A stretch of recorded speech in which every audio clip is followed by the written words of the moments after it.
Hey Grace Church, Michael Campbell here, family pastor. Happy New Year to you as we enter into this weekend. I just wanted to go over this Sunday's lesson and how it applies to our children, and most importantly, how it applies to us. And so this weekend we are going through how God delivered his people in Ezra 1, and specifically the word rest. Now, it's a word that conjures up like different thoughts and different people and different circumstances.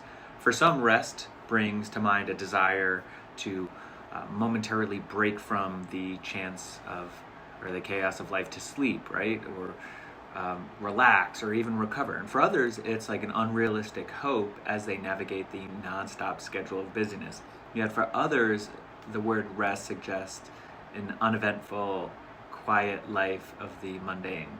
Whether it's a nap or vacation or boredom that comes to mind when we think of rest, it's likely a word that triggers some desire or response. And almost universally, the thought of rest is primarily physical, right? And the Bible teaches that the rhythms of rest are good and even necessary for us. However, the Bible's primary teaching on rest refers to the spiritual.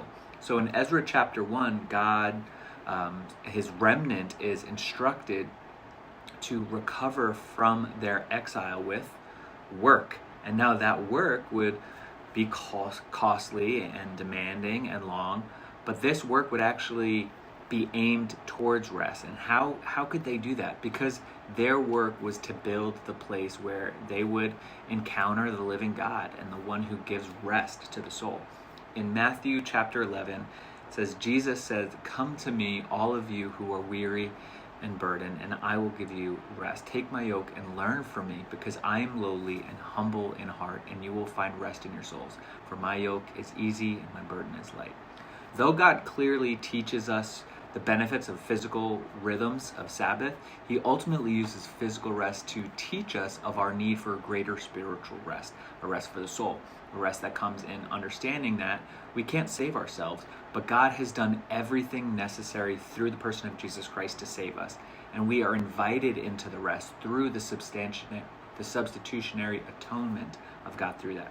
And so the people of God are instructed in Ezra 1 to begin the audacious work of building God's dwelling place.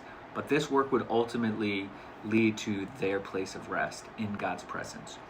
And we too may find ourselves physically exhausted from demanding work of faithfully following the Lord in the context. But he has placed us. So take heart. There is rest for your soul in the presence of God and the person of Jesus Christ. And it's been said about Sabbath that we take it not from work, but we take Sabbath to work.